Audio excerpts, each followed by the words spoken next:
Increasing the intensity of incident light, मतलब अगर photo electric effect है और आप लाइट की इंटेंसिटी को इंक्रीज कर रहे हैं, तो ये जो फैक्टर्स दिए हुए हैं इन फैक्टर में से कौन सा फैक्टर सही होगा, आइए देखते हैं। भैया इंटेंसिटी अगर आप इंक्रीज करते हैं तो होगा क्या, increase the number of photon of incident and also increase the kinetic energy of ejected electron. भाई साहब सब कुछ बोलना था, ये जो काइनेटिक एनर्जी जो बोल दिया ना इन्होंने, ये मामला गड़बड़ कर गया। इंटेंसिटी और काइनेटिक एनर्जी का तो कोई रिलेशन ही नहीं है ना, तो ये फैक्टर गलत हो गया। हालांकि पहले तो इन्होंने थोड़ी देर सही बोला था कि increase the number of photons, यहां तक तो सही था, लेकिन जैसे ही सेकंड हाफ आया इन्होंने सेकंड हाफ में क्या बोल दिया, सेकंड हाफ में इन्होंने बोला कि काइनेटिक एनर्जी भी चेंज होगी। भाई साहब यही गलती कर दी। अब आइए जरा, ये तो गलत हो गया यार। अब सेकंड पर आइए, increases the frequency of photon of incident radiation and increase the kinetic energy of ejected electron। तो भैया जब आप इंटेंसिटी इंक्रीज कराएंगे तो फ्रीक्वेंसी का क्या लेना देना, फ्रीक्वेंसी का तो दूर दूर तक कोई वास्ता नहीं होता है इंटेंसिटी से। इसका मतलब ये स्टेटमेंट भी गलत हो गया। आइए जरा आप नेक्स्ट देखिए, increases the frequency of photon incident and increases of the ejected electron remains unchanged, मतलब काइनेटिक एनर्जी जो है वो अनचेंज है लेकिन फ्रीक्वेंसी आपकी चेंज हो गई। फिर से वही कॉन्सेप्ट यार, फ्रीक्वेंसी का क्या लेना देना है इंटेंसिटी से, कोई लेना देना नहीं है ना, दूर दूर तक कोई वास्ता नहीं है। तीन गलत हो गए यार, अपने आप पता चल रहा है कि ये डी वाला सही होगा। वैसे हम पढ़ लेते हैं एक बार फिर भी। Increases the number of photon incident, बिल्कुल यहां तक तो सही है यार, यहां तक तो पहले में भी सही था। अब इसका सेकंड हाफ देखिए, and the kinetic energy of ejected electron remains unchanged. भाई साहब ये 100% सही है, ये 100% सही है। आप इसको क्लिक करते और एक कदम जेई एडवांस की तरफ होता आपका। देख लो क्वेश्चन कितने सिंपल आते हैं। ठीक है, आइए, पीवाईक्यू का बहुत इंपॉर्टेंट रोल है मेरे बच्चों। मेरे प्यारे बच्चों, जब सपने बड़े हैं तो झुके क्यों, और पाना ही मंजिल को है तो रुके क्यों। So hello engineers, welcome to all in your channel Nandu भैया फिजिक्स वाले। आप सभी का स्वागत है आपके अपने चैनल नंदू भैया फिजिक्स वाले में। जैसा कि आप सभी को पता है कि हम एक मिशन की तरफ चल रहे हैं, जो मिशन हमारा IIT JEE 2025 में 99 प्लस परसेंटाइल करने का है। इसमें हम लोग dual nature of radiation and matter कर रहे हैं, जिसमें आज हम लोग 2021 के पीवाईक्यू करने वाले हैं। तो आप लोग जितने भी पीवाईक्यू कर रहे हैं, आज मैं थोड़ा सा आप लोगों को यह बताऊंगा कि पीवाईक्यू को करना कैसे है।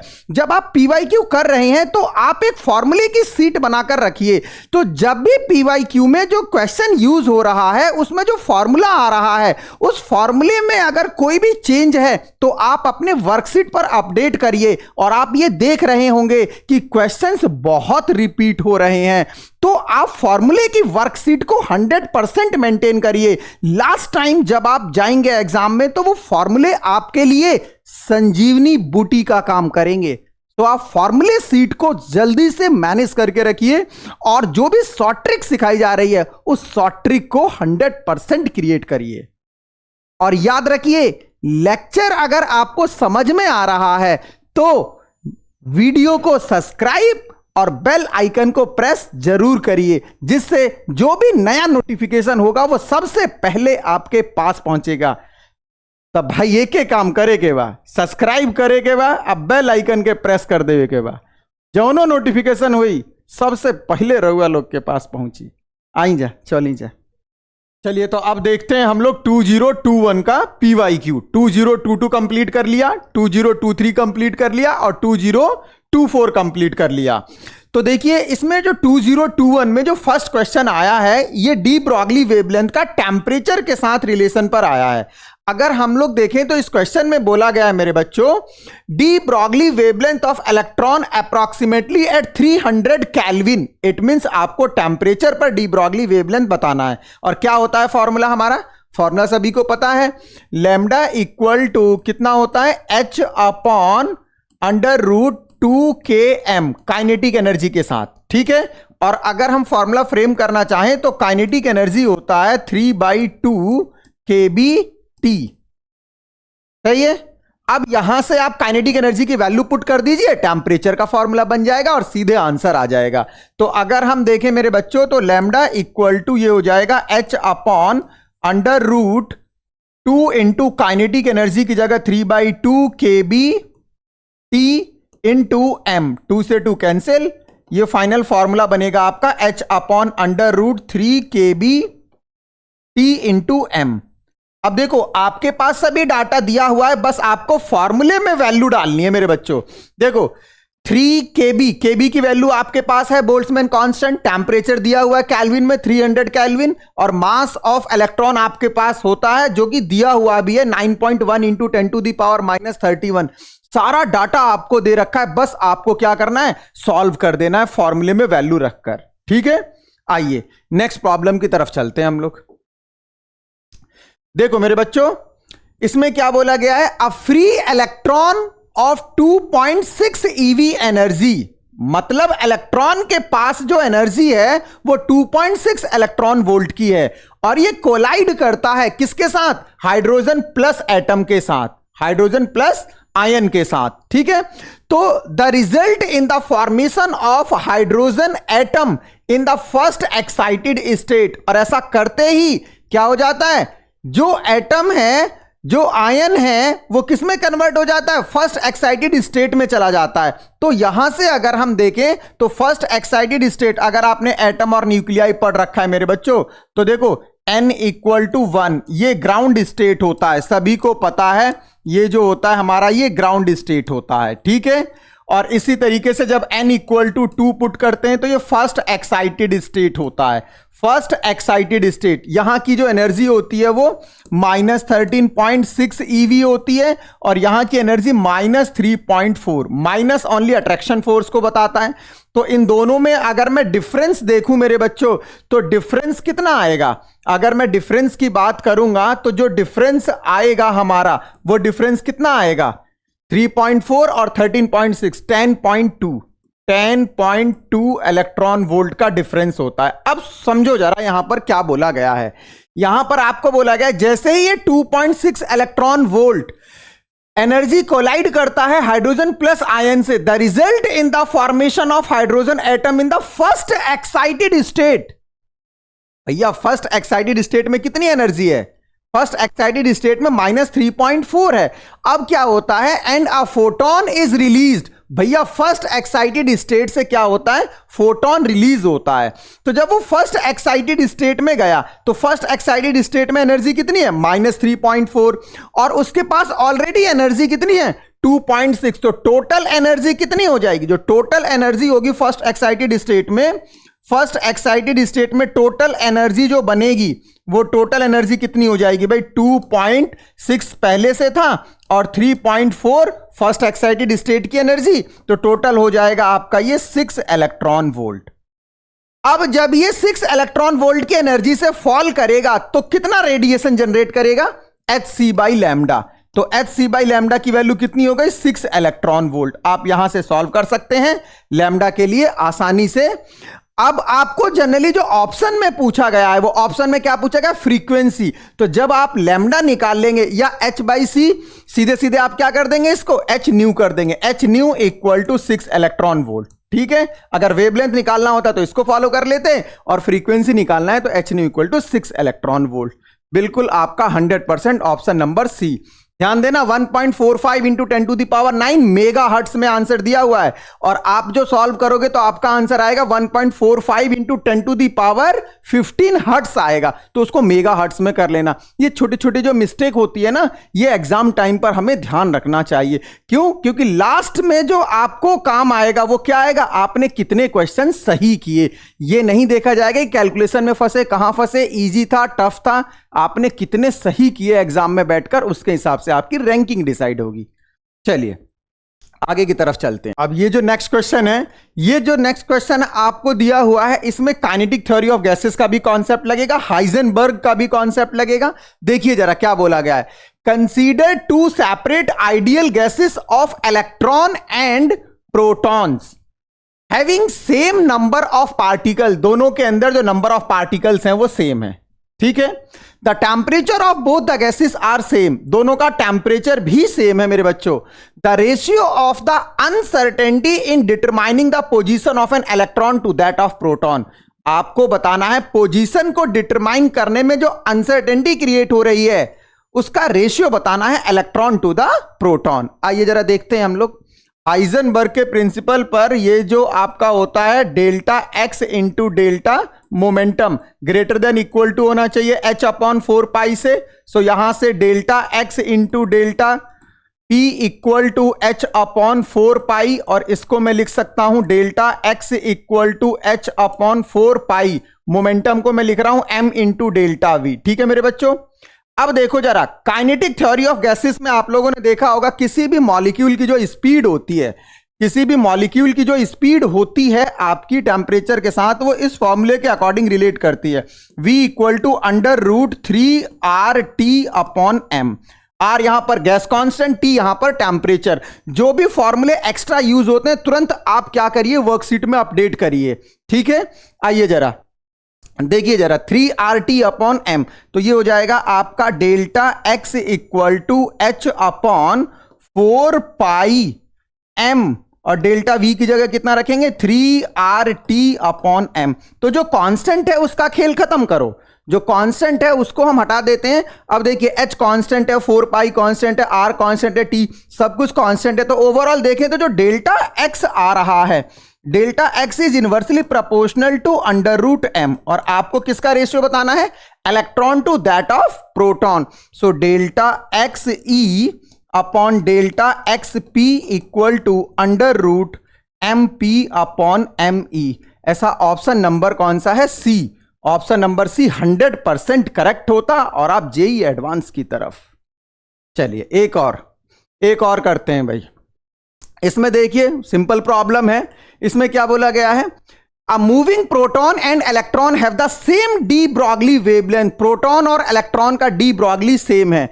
इफ के and P denote the kinetic energy and momentum, भैया के काइनेटिक एनर्जी है और पी मोमेंटम है इसमें, तो आपको करेक्ट ऑप्शन सेलेक्ट करना है इसमें कि क्या करेक्ट ऑप्शन हो सकता है। डी ब्रॉगली सेम दिया हुआ है, देखना जरा यार, डी ब्रॉगली सेम दिया, डी ब्रॉगली का फॉर्मूला होता कितना है h अपॉन पी होता है। तो जब लैम्डा इलेक्ट्रॉन और लैम्डा प्रोटॉन का डी ब्रॉगली सेम है तो भाई साहब मोमेंटम भी तो सेम हो जाएगा ना, मोमेंटम क्या हो जाएगा सेम। तो एक तो ये बनेगा मोमेंटम दोनों का सेम होगा। तो अगर हम ऐसा ऑप्शन देखें कि मोमेंटम कहां पर सेम है, तो डी बी और ए इन तीनों ऑप्शन में सेम है। अब चलते हैं काइनेटिक एनर्जी पर। तो लैम्डा इक्वल टू कितना होता है h अपॉन √2km, यहां से हो जाएगा आपका कितना k equal to 1 upon lambda h by √2m।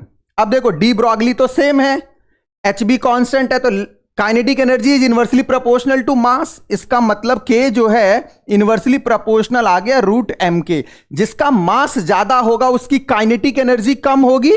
तो अगर आप यहां से देखें मास किसका ज्यादा होता है प्रोटॉन का, तो प्रोटॉन का मास ज्यादा होता है mp ग्रेटर देन me, तो यहां पर क्या होगा kp लेस देन ke, मतलब इलेक्ट्रॉन की काइनेटिक एनर्जी ज्यादा होगी।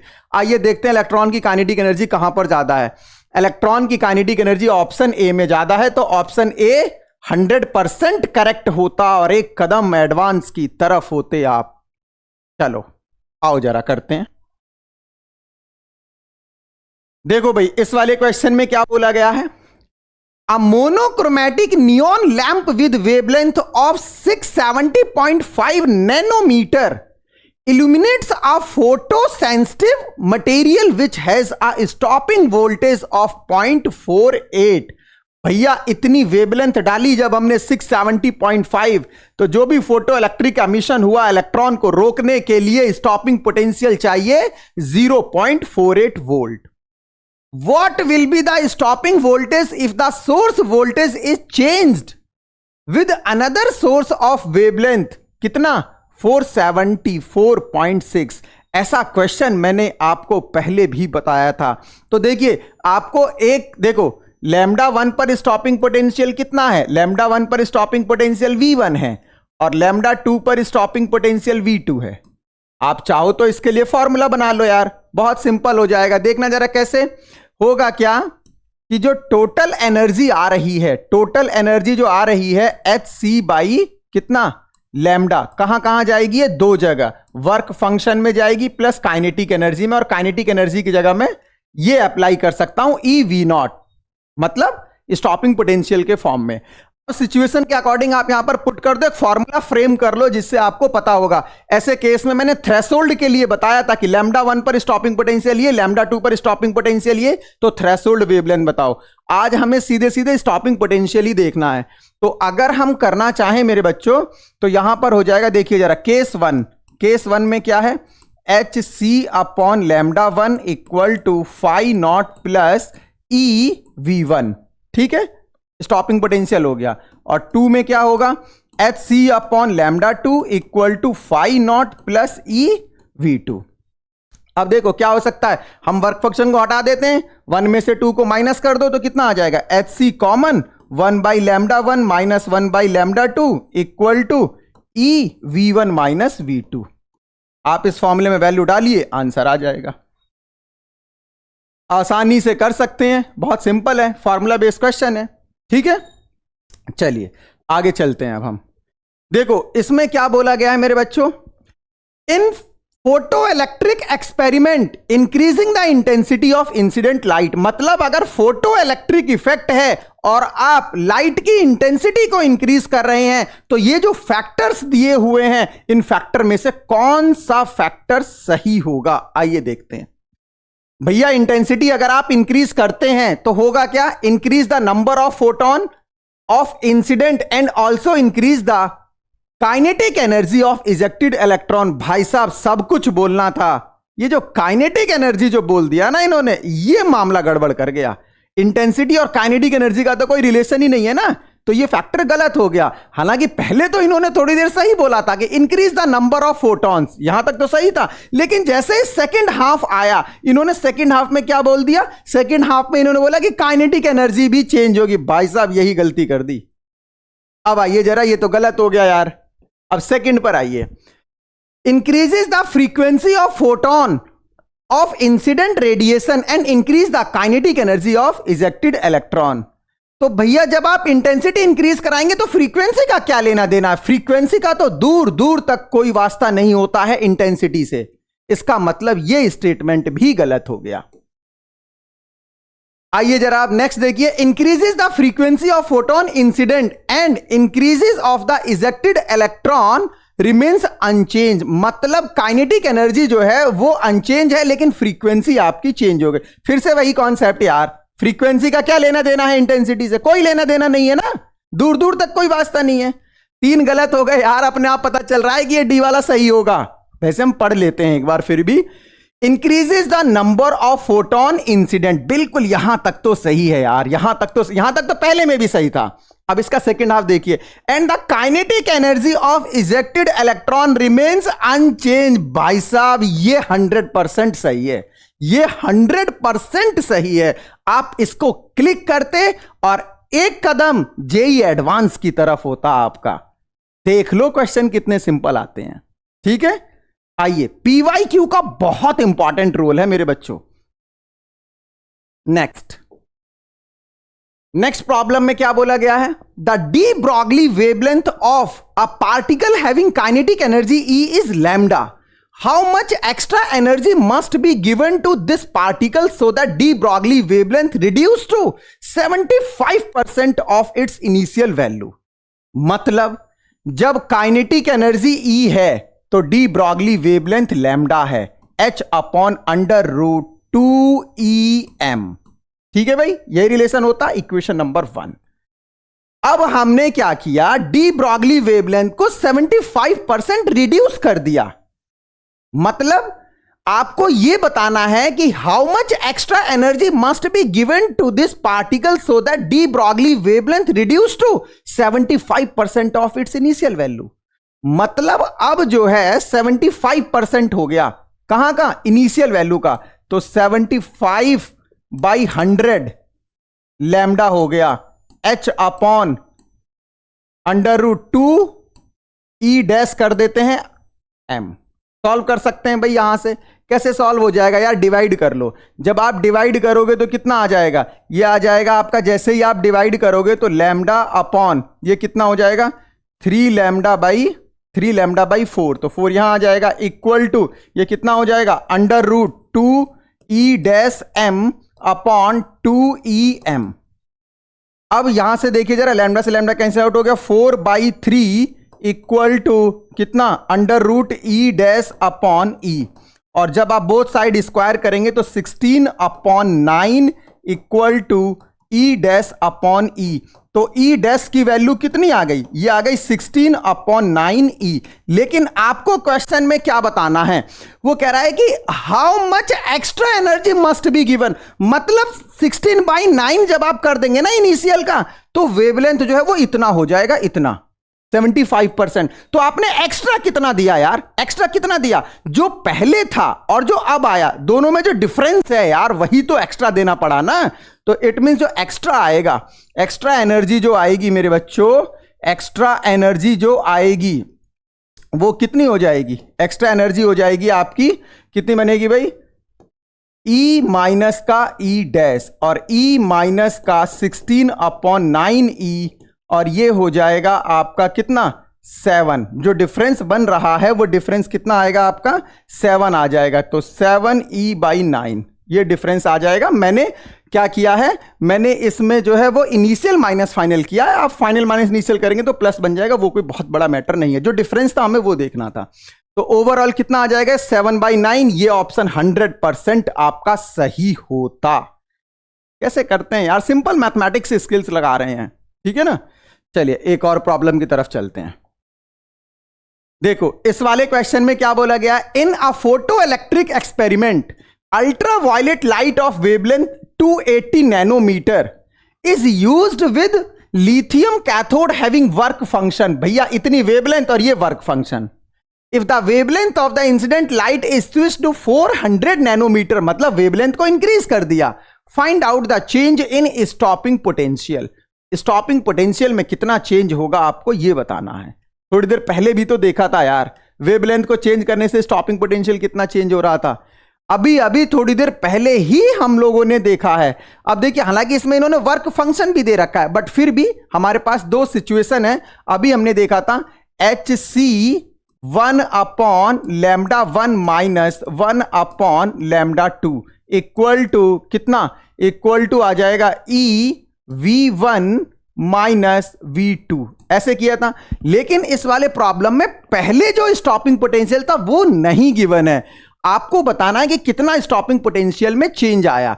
तो चेंज की अगर हम बात करें तो भाई देखो, पहले V1 था, V2, तो V1 माइनस V2 ही तो बताना है, चेंज ही तो बताना है यार, यही तो बताना है ना। तो जब आप इसको सॉल्व करोगे, जो चेंज आया कितना आएगा, V1 minus V2, V1 minus V2 equal to HC/E 1/λ1 minus 1/λ2।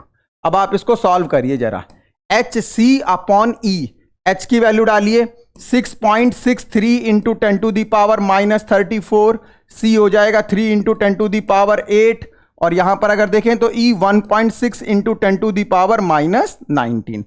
अब 1/λ1, λ1 कितना है, 280 नैनोमीटर है, और λ2 कितना है आपका 400 नैनोमीटर है। तो 1/ कितना 280 नैनोमीटर, तो 10 टू दी पावर 9 यहां आ जाएगा, माइनस 1/400 नैनोमीटर, तो 10 टू दी पावर 9 यहां आ जाएगा।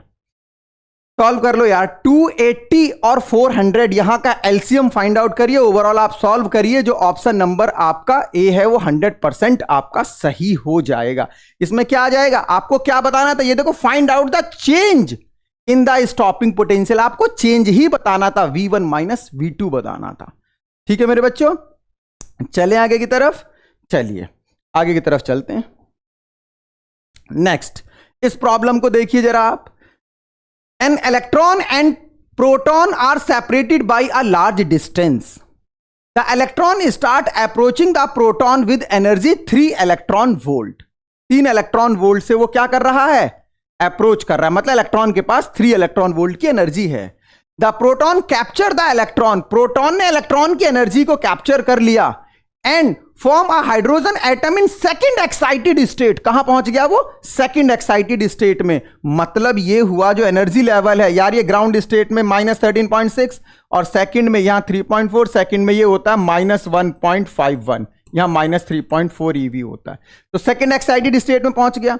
The resulting photon is incident on a photo sensitive metal of threshold wavelength. अब यहां जब वो पहुंचा तो जो रिजल्टिंग फोटोन बना, तो फोटोन की एनर्जी कितनी हो गई भाई? जब वो यहां पहुंच गया तो इस स्टेट में फोटोन की एनर्जी कितनी हो जाएगी?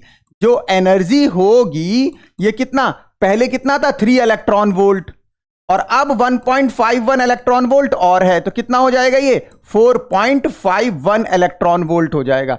मतलब टोटल एनर्जी ये है। तो जब इस एनर्जी को हमने कहां पर स्ट्राइक कराया? एक फोटो सेंसिटिव मेटल पर जिसका थ्रेशोल्ड वेवलेंथ 4000 एंगस्ट्रॉम है। मतलब यहां से वर्क फंक्शन निकल जाएगा। जब थ्रेशोल्ड वेवलेंथ दे रखी है तो वर्क फंक्शन निकल जाएगा। Phi naught equal to hc/λ0। What is the maximum kinetic energy of emitted photoelectron? सीधे सीधे आइंस्टीन की इक्वेशन लगेगी। टोटल एनर्जी भाई, टोटल एनर्जी इक्वल टू कहां कहां जाएगा? वर्क फंक्शन में प्लस काइनेटिक एनर्जी में। तो टोटल एनर्जी कितनी है? 4.51। वर्क फंक्शन कितना बनेगा? hc/λ0 इंटू ई भी कर लेना। क्यों कर लोगे ई? क्योंकि इलेक्ट्रॉन वोल्ट में चला जाएगा, प्लस काइनेटिक एनर्जी की। तो जब आप इसको सॉल्व करेंगे तो सॉल्व करने पर जो आंसर बनेगा मेरे बच्चों, K equal to 1.41 electron volt. It means option number B 100% सही हो जाएगा। ठीक है, कोई कंफ्यूजन? किसी प्रकार का कोई कंफ्यूजन नहीं होना चाहिए। चलिए नेक्स्ट प्रॉब्लम की तरफ चलते। देखो ये जो प्रॉब्लम है ये हम लोगों ने 2022 में किया है, बिल्कुल सेम प्रॉब्लम इसी टाइप की है। An electron moving with speed v and photon moving with speed c। Electron की स्पीड v है और फोटोन की स्पीड c है। Have the same de Broglie wavelength। दोनों का de Broglie wavelength जो है वो सेम है। The ratio of kinetic energy of electron to that of the photon। आपको इलेक्ट्रॉन की काइनेटिक एनर्जी और फोटोन की एनर्जी का रेशियो बताना है। आइए जरा, अगर हम इसमें देखें तो सबसे पहले जो आपको गिवन है, सबसे पहले आपको क्या गिवन है मेरे बच्चों? Lambda of electron equal to lambda of photon. तो यहां से क्या हो जाएगा? h upon momentum of electron equal to h upon momentum of photon equal हो गया, और momentum of electron equal to momentum of photon हो गया। ठीक है, यहां तक तो मेरे हिसाब से कोई प्रॉब्लम नहीं होनी चाहिए। अब यहां से अगर हम देखें तो मोमेंटम का फॉर्मूला लगाइए जरा। यहां पर क्या हो जाएगा? MEVE equal to MPH into VPH। तो यहां से अगर मैं देखूं तो ME अपॉन MVH कितना हो जाएगा ये? अच्छा, फोटोन की जो स्पीड होती है वो c होती है, तो ये आ जाएगा C अपॉन VE। ये आ गया।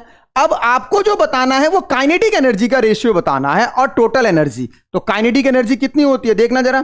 काइनेटिक एनर्जी की अगर मैं बात करूं, kinetic energy of electron 1/2 mVE², ठीक है, अपॉन एनर्जी ऑफ फोटोन कितना होता है? Energy of photon mc²।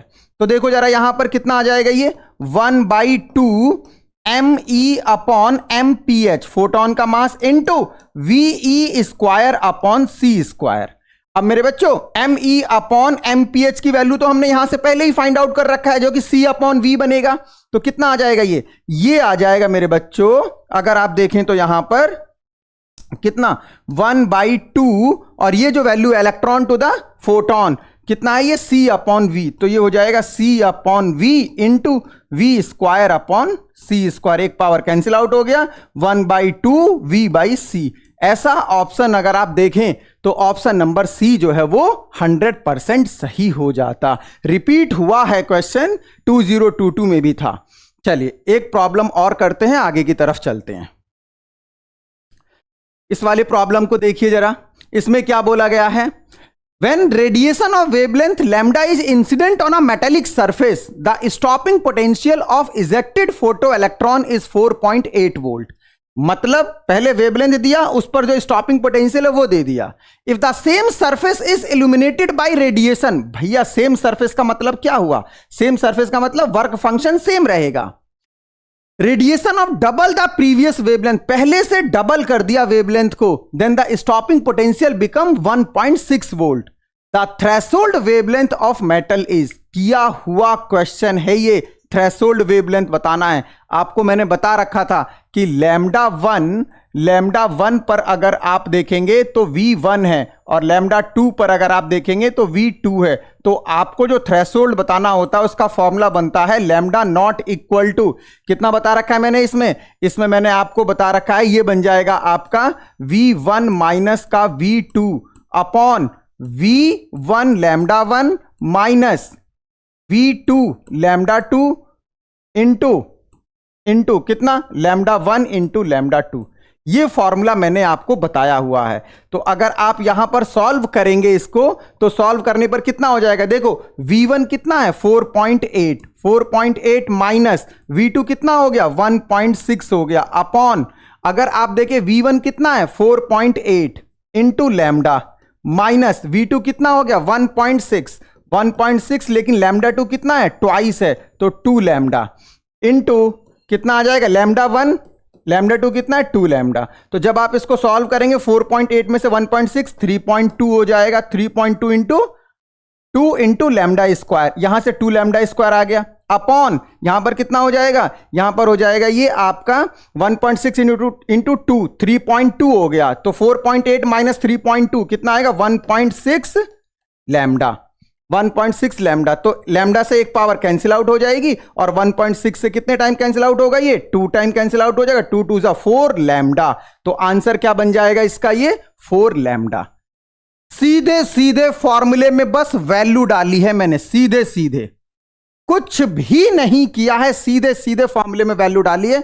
बस याद होना चाहिए, फॉर्मूले की सीट आपकी रेडी होनी चाहिए। जब आप PYQ कर रहे हैं तो एक सीट फ्रेम करके रखिए, जब भी कोई नया कॉन्सेप्ट आ रहा है तुरंत आप उस पर लिख लीजिए उस कॉन्सेप्ट को कि इस पर ये होता है, इस पर ये, तो ये फॉर्मूला यूज होता है। जब आप एग्जाम में जाएंगे तो उसको रिवाइज करके रखिए, ठीक है ना। देखो कुछ नहीं करा मैंने, सीधे फॉर्मूले में वैल्यू डाली है बस। चलते हैं आगे की तरफ। देखो भाई यार, ये वाला जो क्वेश्चन है ना, इस वाले क्वेश्चन को देखकर ऐसा लगता है कि जेई वाले को इससे बहुत ज्यादा प्यार हो गया है। जब हम इस क्वेश्चन को देखते हैं, देखो what should be the order of arrangement of D Broglie wavelength of electron and alpha particle and proton.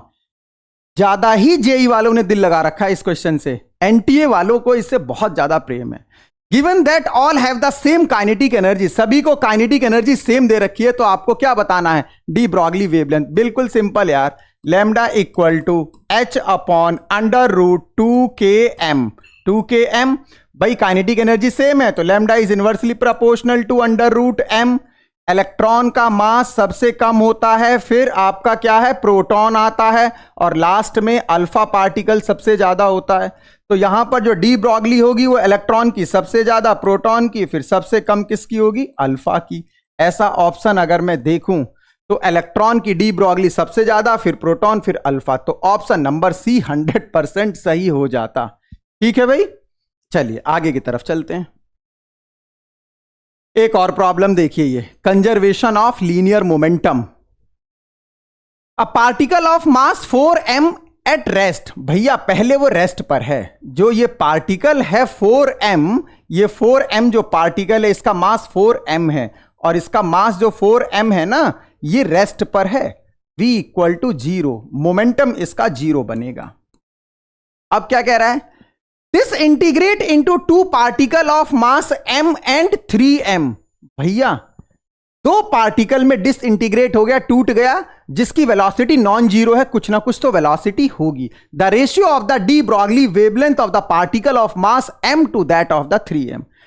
भैया ये टूट गया, 2 में टूट गया तो कोई दिक्कत नहीं है, टूटने दो, m में टूट गया और 3m में टूट गया। अब यहां पर जो वेलोसिटी v1, यहां पर वेलोसिटी v2, कोई दिक्कत नहीं है भाई। यहां का जो मोमेंटम बनेगा p1 और यहां का जो मोमेंटम बनेगा वो p2। p मोमेंटम 0 है तो p equal to p1 plus p2, और यहां पर देखें तो 0 equal to p1 plus p2, it means p1 equal to minus of p2। Minus only ये बता रहा है कि कंजर्वेशन ऑफ मोमेंटम के अकॉर्डिंग दोनों अपोजिट डायरेक्शन में डिसइंटीग्रेट होंगे। खैर हमें तो मैग्नीट्यूड देखना है। अब जो डी ब्रॉगली वेवलेंथ होती है लैम्डा इक्वल टू वो h अपॉन p होता है, तो सीधे सीधे डी ब्रॉगली वेवलेंथ किस पर डिपेंड करता है, मोमेंटम पर, और मोमेंटम का मैग्नीट्यूड दोनों में सेम है। तो डी ब्रॉगली वेवलेंथ का रेशियो हो जाएगा 1:1। ऑप्शन नंबर डी पर क्लिक करते और एक कदम आपका एडवांस की तरफ होता। चलिए आगे की तरफ चलते हैं। इसको देखिए जरा। अब इसमें क्या बोला गया है, an electron of mass Me and proton of mass MP are accelerated through the same potential difference. Potential difference हमने सेम लिया, चार्ज को पोटेंशियल से एक्सेलरेट कर रहे हैं। The ratio of the de Broglie wavelength किया हुआ क्वेश्चन है भाई, पहले भी आया हुआ है। तो देखिए जरा, अगर हम देखें तो जो लैम्डा होता है V वोल्ट पर, वो होता है h/√2qmv। ठीक है, तो जो पोटेंशियल आपको दिया हुआ है वो सेम, पोटेंशियल सेम है, तो सारा खेल कहां पर आकर रुक गया। इलेक्ट्रॉन है और प्रोटॉन है, तो चार्ज भी सेम है। इलेक्ट्रॉन और प्रोटॉन पर तो चार्ज भी सेम होता है ना मेरे बच्चों। तो यहां पर क्या हो जाएगा, lambda inversely proportional to √m। तो आपको किसका रेशियो बताना है भाई, electron to that of proton. तो lambda E/λp equal to √mp/me। देखो भाई ये ऑप्शन कहां पर है, √mp/√me। ऑप्शन नंबर डी पर क्लिक कर दो, 100% सही है। मजा आ रहा होगा। 24, 23, 22, 21 कर रहे हैं और क्वेश्चन देखो कैसे कैसे रिपीट हो रहे हैं। नेक्स्ट देखो भाई, an electron having de Broglie wavelength lambda is incident on a target in X ray tube. Cut off wavelength of emitted X ray is. देखो, an electron having de Broglie wavelength lambda, तो जब electron है उसके पास de Broglie wavelength, it means वो motion में है, तो उसके पास एनर्जी भी होगी यार। कितनी एनर्जी होगी, काइनेटिक एनर्जी होगी K। उसके पास जो काइनेटिक एनर्जी होगी वो K होगी, और कितनी होगी, लैम्डा इक्वल टू कितना होता है, h/√2km। कितना होता है ये, ठीक है। तो यहां से अगर मैं काइनेटिक एनर्जी निकालूंगा तो जो काइनेटिक एनर्जी निकलेगी मेरी वो हो जाएगी K equal to h² × 2m। ये काइनेटिक एनर्जी थी इलेक्ट्रॉन के पास, और इसको हमने किस पर इंसिडेंट करा दिया, एक्सरे पर, एक्सरे ट्यूब पर। तो एक्सरे ट्यूब को कितनी एनर्जी मिली, एक्सरे ट्यूब को इतनी एनर्जी मिली। तो जब एक्सरे ट्यूब को इतनी एनर्जी मिली तो ये जो एनर्जी है यहां पर क्या कह रहा है, कट ऑफ वेवलेंथ। मतलब ये हुआ कि जो वेवलेंथ बन रही है जिस पर एनर्जी कितनी बने, वर्क फंक्शन, मतलब मिनिमम एनर्जी बने। तो भैया अगर हम मान ले कि हमारे पास जो टोटल एनर्जी इतनी है, तो एक्सरे को जो एनर्जी मिल सकती है कितनी, hc/λ0। hc/λ0 थ्रेशोल्ड बताना है, कट ऑफ बताना है, वो कितना हो जाएगा, h² × 2m। ये हो जाएगा। अब आप यहां से λ0 के लिए सॉल्व कर दीजिए। λ0 इक्वल, देखो एक h से एक h कैंसिल आउट हो जाएगा। λ0 अगर आप सॉल्व करोगे मेरे बच्चों तो 2mc λ² अपॉन कितना आ जाएगा, h। तो अगर आप देखें तो 2mc λ² अपॉन h। सिंपल, देख लो कितना कितना समय लग रहा है। चलो भाई आगे की तरफ चलते हैं। अब देखो इसमें भी क्या बोला गया है, the radiation corresponding to 3 to 2 transition of hydrogen atom. भैया 3 से 2 में जब ट्रांजिशन होगा तो अभी देखेंगे एनर्जी कितनी रिलीज होगी। Falls on a gold surface to generate photo electron. सबसे पहले तो आप ये देखिए, हाइड्रोजन एटम में ये n इक्वल टू 1 है, ये n इक्वल टू 2 है, और ये n इक्वल टू 3 है।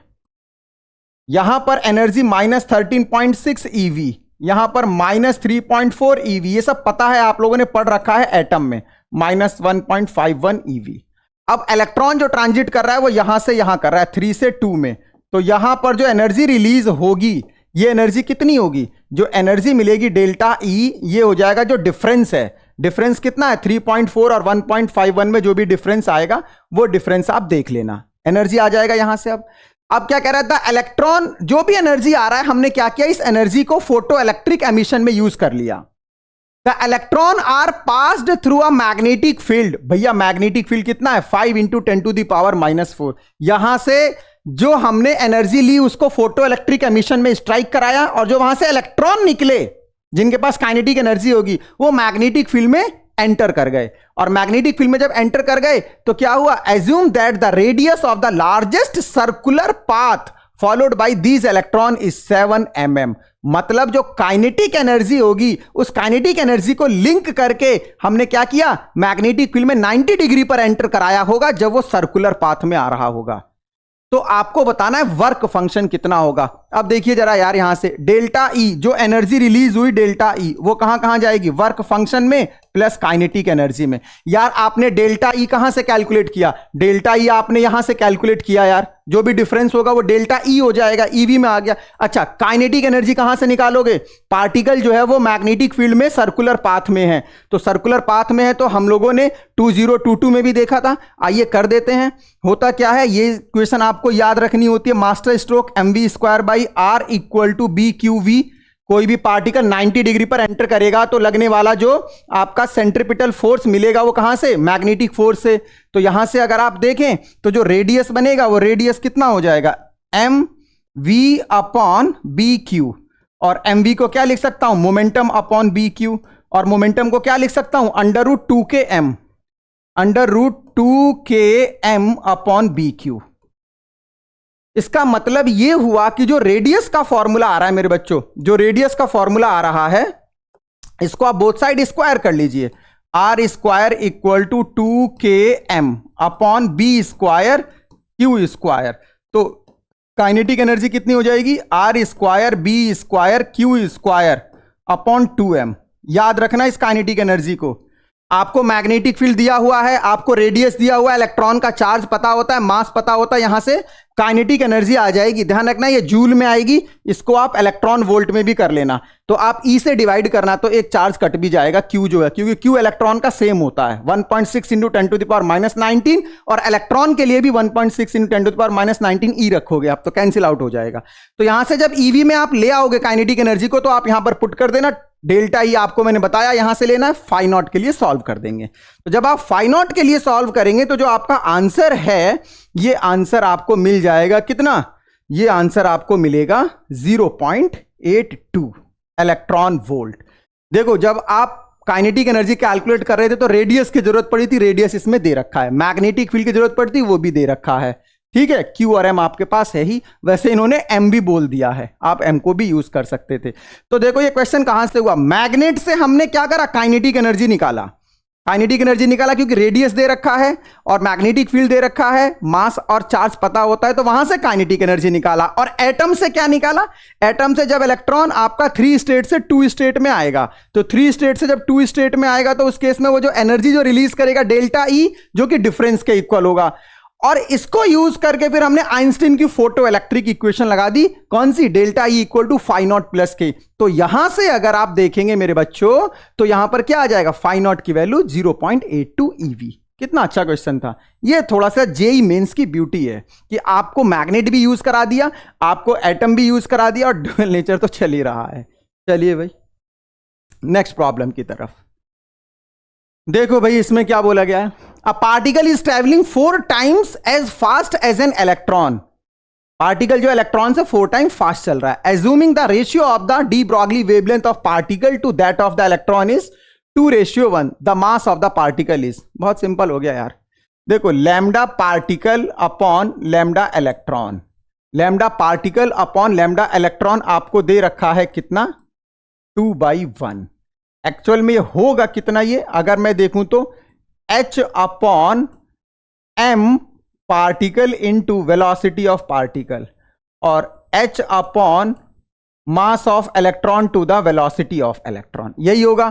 तो ये हो जाएगा 2/1 = mass of electron into VE upon MP into VP। अब आपको क्या गिवन है, a particle is travelling 4 times faster, VP की वैल्यू 4VE है, तो ये हो जाएगा आपका ME upon MP = VE upon 4VE। तो ये कैंसिल आउट हो गया, 2/1। अब आपको क्या बताना है भाई, आपको बताना है the mass of the particle is, particle का मास बताना है आपको। तो पार्टिकल का जो मास हो जाएगा MP, जो सॉल्व करोगे आप, ये MP आ जाएगा ME/8, मतलब इलेक्ट्रॉन के मास का 1/8 टाइम, सिंपल। तो ये हो गया आपका ऑप्शन नंबर डी, 100% सही। चलिए भाई आगे की तरफ चलते हैं। यहां देखो जरा, इस पर भी हमने 2 बार क्वेश्चन किया है, 20 23 में भी किया था और 2022 में भी किया था। अब की बार क्या है, सीधे फॉर्मूला दे दिया है। हम लोग जब वेलोसिटी का रेशियो निकाल रहे थे, जब 5 f0 दिया हुआ था और f0 होता था आपका क्या, थ्रेशोल्ड, तो वहां पर जो 2:1 आया था। अब की बार सीधे फॉर्मूला दे दिया है, फॉर्मूले को बताओ भाई।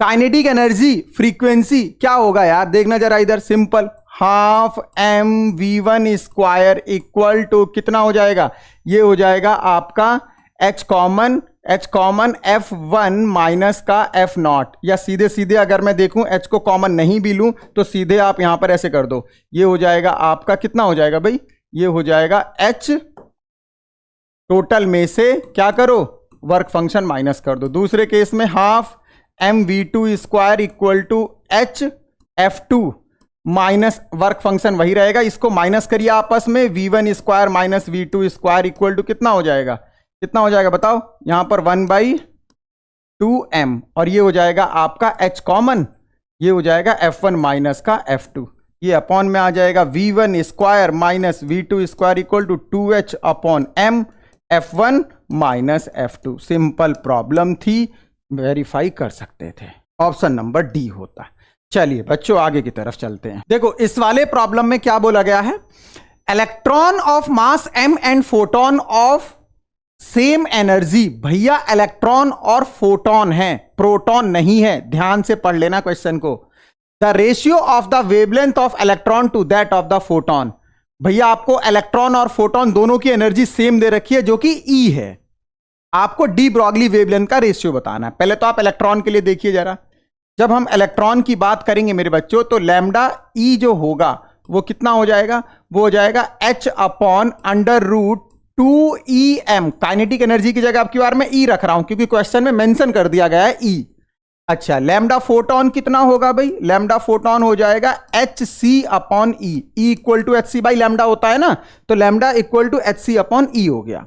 इक्वेशन 1 इक्वेशन 2 आप इसको डिवाइड कर लो यार, lambda electron upon lambda pH कितना हो गया, ये हो जाएगा। अगर आप लैम्डा इलेक्ट्रॉन की बात करेंगे तो इसमें h upon under root 2em, और लैम्डा pH की बात करेंगे तो hc अपॉन कितना आ गया, hc अपॉन E हो गया। h से h कैंसिल आउट हो जाएगा मेरे बच्चों, E ऊपर पहुंचेगा आपका, तो ये आ जाएगा आपका E upon c into under root 2em। अब आप एक बात देखो जरा, E का पावर यहां पर फुल है और यहां पर E का पावर क्या है, हाफ है, तो कितना बचेगा, ये हो जाएगा 1 upon c under root E upon 2m। और ऐसा अगर आप ऑप्शन देखें तो option number 1 upon c E upon 2m की पावर 1/2, ऑप्शन नंबर बी 100% सही होता। चलिए तो एक और प्रॉब्लम देख लेते हैं। यहां देखो भाई, ये क्वेश्चन भी किया हुआ है हमारा जेई मेंस के लिए। The de Broglie wavelength associated with an electron and proton were calculated by accelerating them through the same potential of 100 volt. V same है 100 volt का।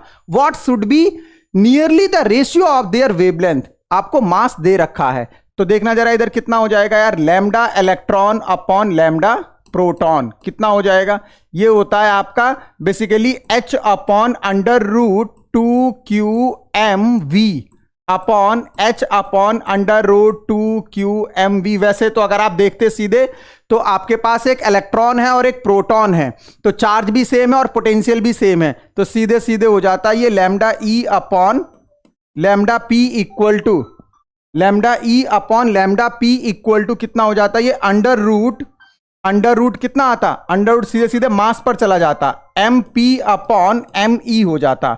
तो आपका जो प्रोटॉन का मास है मेरे बच्चों, प्रोटॉन का मास कितना दे रखा, 1.00727। तो आप इसको अगर आप सॉल्व करते जरा तो 1.00727 अपॉन कितना 0.00055। जब आप इसको सॉल्व करेंगे तो ये किया हुआ क्वेश्चन है, ये रेशियो आता है 43:1। पहले भी आप लोगों ने कर रखा है, आप इसको सॉल्व कर सकते थे, ठीक है। चलिए बहुत सिंपल रहा, नेक्स्ट प्रॉब्लम की तरफ चलते हैं। यहां देखिए जरा, इसमें the stopping potential in the contest of photo electric effect depends on the following properties of the incident electromagnetic radiation. Phase से भैया स्टॉपिंग पोटेंशियल का कोई लेना देना नहीं है, ठीक है। एम्पलीट्यूड से कोई लेना देना नहीं है। इंटेंसिटी, स्टॉपिंग पोटेंशियल इंडिपेंडेंट होता है, और फ्रीक्वेंसी जितनी ज्यादा इंक्रीज करोगे उतना ही ज्यादा आपका स्टॉपिंग पोटेंशियल होगा आफ्टर द थ्रेशोल्ड। तो आपका ऑप्शन नंबर बी सही होता। नेक्स्ट देखो, ये जो क्वेश्चन है इसमें क्या है, रिकॉइल वेलोसिटी का कॉन्सेप्ट लगेगा। It means conservation of linear momentum लगेगा। अब इसमें समझने की कोशिश करो जरा। The recoil speed of hydrogen atom after it emit a photon in going from n equal to 5 state to n equal to 1 state will B.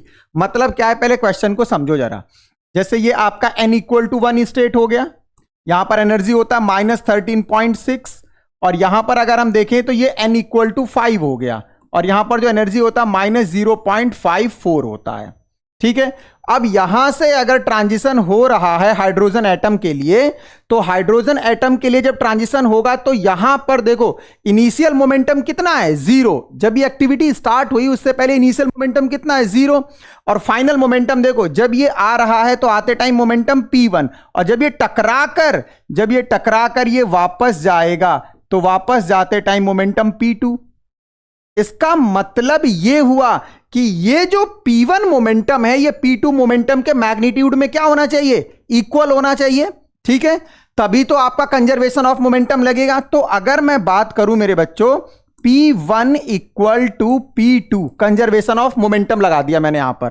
अब देखिए P1 आते टाइम मोमेंटम कितना हो जाएगा। अगर मैं आते टाइम मोमेंटम की बात करूं मेरे बच्चों, तो देखो यहां से जो वेवलेंथ निकलेगा वो वेवलेंथ आपका रेडिएशन आते टाइम लैम्डा होगा, तो ये बन जाएगा आपका h upon lambda equal to, ये बनेगा मास इंटू रिकॉइल वेलोसिटी। ठीक है, अब लैम्डा की वैल्यू कैसे निकालेंगे यार, देखो जरा।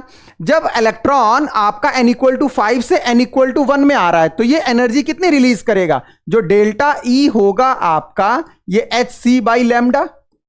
तो यहां से अगर आप h बाई लैम्डा की वैल्यू देखें तो डेल्टा E अपॉन सी हो जाएगा, ये आ जाएगा आपका delta E upon c equal to m into v r. अब आप यहां से अगर रिकॉइल वेलोसिटी देखेंगे मेरे बच्चों, तो रिकॉइल वेलोसिटी क्या हो जाएगा, delta E upon m into C. m ध्यान रखना, हाइड्रोजन एटम का मास कितना होता है, 1.67 इंटू 10 टू द पावर -27, जो कि प्रोटॉन के मास के इक्वल होता है। अब देखिए जरा, जब इलेक्ट्रॉन 5 से 1 में आ रहा है तो एनर्जी डिफरेंस कितना है, जो एनर्जी डिफरेंस है 0.54 और यहां पर 13.6, तो 13 पॉइंट कितना आ जाएगा, 06। तो ये हो जाएगा, देखो इधर ये आएगा आपका 13.06 ईवी में, लगे हाथ इसको जूल में कर लो, 1.6 इंटू 10 टू दी पावर -19। मास कितना है भाई, मास की अगर मैं बात करूं तो 1.67 इंटू 10 टू दी पावर -27, और यहां पर जो स्पीड है वो 3 into 10 to the power 8। Exact जब आप सॉल्व करेंगे तो ऑप्शन नंबर 4.17 मीटर पर सेकंड में आएगा, इसीलिए मैंने ईवी को जूल में किया था। बहुत ही अच्छी प्रॉब्लम थी यार ये। ठीक है, इस टाइप के जो एक एक दो प्रॉब्लम्स हैं जिनमें ज्यादा दिमाग लगाना पड़ रहा है, उसका आप कॉन्सेप्ट को रेडी करके रखिए। ठीक है ना, चलिए नेक्स्ट प्रॉब्लम की तरफ चलते हैं। अब हम लोग इसमें जो नेक्स्ट प्रॉब्लम होगा, देखो नेक्स्ट प्रॉब्लम में क्या आएगा, an electron of mass me and proton of mass mp, proton का मास दिया हुआ है, are moving with same speed, दोनों सेम स्पीड से मूव कर रहे हैं। The ratio of the de Broglie, बहुत सिंपल हो गया यार, कर सकते हैं आप लोग। Lambda equal to h upon m into V, mass आपको दिया हुआ है, आपको किसका बताना है रेशियो, आपको डी ब्रॉगली का रेशियो बताना है। तो देखो इधर जरा, lambda electron to the lambda proton, lambda electron to the lambda proton equal to कितना हो जाएगा, m proton into v proton upon m electron into v electron. अब यहां पर अगर हम देखें तो दोनों सेम स्पीड से मूव कर रहे हैं, तो यार इसका तो खेल ही खत्म हो गया ना। mp कितना दे रखा है आपको, 1836 इंटू me। सिंपल क्वेश्चन है भाई, सिंपल 1836, यार बार बार करना पड़ रहा है, एक ही टाइप की प्रॉब्लम आ रही है, आप इसको आसानी से सॉल्व कर सकते हैं। चलिए नेक्स्ट प्रॉब्लम की तरफ चलते हैं जल्दी जल्दी। देखो, the stopping potential for an electron emitted from a photosensitive surface illuminated by light of wavelength 491 nanometre is 0.710 volt. मतलब लैम्डा 1 पर स्टॉपिंग पोटेंशियल है, लैम्डा 1 पर स्टॉपिंग पोटेंशियल V1 है। अब कह रहा है when the incident wavelength is change to a new value the stopping potential, lambda 2 मुझे नहीं पता क्या है, लेकिन स्टॉपिंग पोटेंशियल कितना हो गया V2। आपको लैम्डा 1 दिया हुआ है, V1 दिया हुआ है, V2 दिया हुआ है। आपको क्या बताना है, लैम्डा 2 बताना है। ऐसा क्वेश्चन किया है ना, आज के सेशन में ही किया है यार। क्या फॉर्मूला बनता है, HC1 by lambda 1 minus 1 by lambda 2 equal to E V1 minus V2।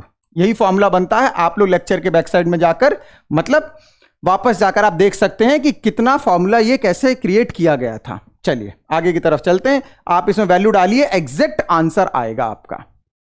आपको किसके लिए सॉल्व करना है, लैम्डा 2 के लिए।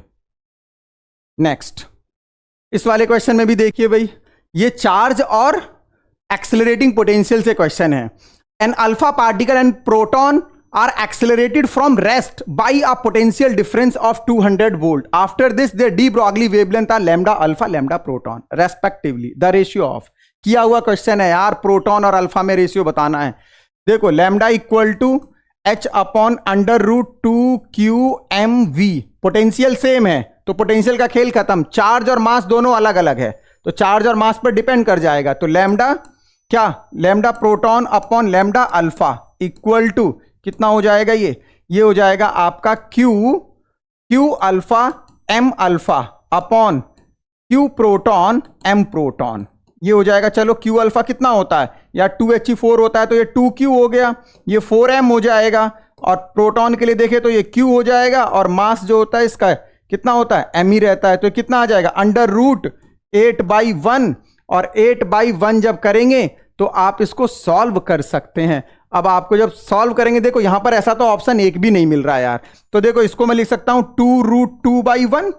अब √2 कितना होता है, 1.414, तो ये होता है 2 × 1.414 अपॉन 1। जब आप इसकी मल्टीप्लाई करेंगे तो कितना आ जाएगा, 2 4 जा 8, 2 1 जा 2, 2 4 जा 8 और 2 1 जा 2.8, ऐसा ऑप्शन यहां आ रहा है। बस देखो, कंफ्यूज करने के लिए 2√2/1 भी कर सकते थे वो लोग, लेकिन उन्होंने सीधे 2.8 किया, जिससे बच्चा कंफ्यूज हो जाए आपका भाई। चलिए कोई बात नहीं, चलता है सब कुछ। यहां देखिए जरा, X-ray tube is operated at 1.24 million volt. भैया पोटेंशियल दे रखा है V, कितना दे रखा है V आपको, V की वैल्यू जो है 1.24 मिलियन वोल्ट इंटू 10⁶ वोल्ट कर दिया भाई मैंने तो, ठीक है ना। The shortest wavelength produce photon will be, भैया वेवलेंथ बताना है तो वेवलेंथ कितना प्रोड्यूस होगा। देखो यहां से अगर हम बात करें तो यहां से जो बात करेंगे हम लोग, तो एनर्जी कितनी बनेगी इससे, अगर हम यहां से एनर्जी देखें तो इलेक्ट्रॉन को एनर्जी कितनी मिलेगी, Q इंटू V जो एनर्जी बनेगी वो कहां जाएगी, hc/लैम्डा के फॉर्म में। तो लैम्डा इक्वल टू कितना हो जाएगा, hc upon Q into V, क्योंकि एक्सरे ट्यूब जो होता है, एक्सरे ट्यूब में क्या करते हैं हम लोग, इलेक्ट्रॉन की बम्बारमेंट कराते हैं, तो उसमें जो चार्ज जो लिया जाएगा वो इलेक्ट्रॉन लिया जाएगा। तो HC upon Q into V आप यहां पर मल्टीप्लाई करके सॉल्व कर सकते हैं यार, सिंपल फॉर्मूला बेस है, आंसर आ जाएगा। चलिए कर लेना आप लोग इसको, पोटेंशियल भी दे रखा है, HC आपको पता ही है, Q आपको पता ही है, आसानी से इसको सॉल्व कर सकते हैं। नेक्स्ट प्रॉब्लम को देखते हैं।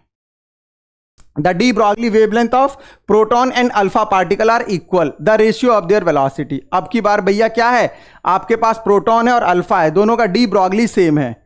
तो डी ब्रॉगली सेम है तो भैया मोमेंटम भी सेम हो गया यार, मोमेंटम भी सेम हो गया प्रोटॉन और अल्फा का। जब डी ब्रॉगली सेम है तो मोमेंटम भी सेम हो जाएगा, तो ये हो जाएगा MP VP, ये हो जाएगा आपका कितना, M अल्फा V अल्फा।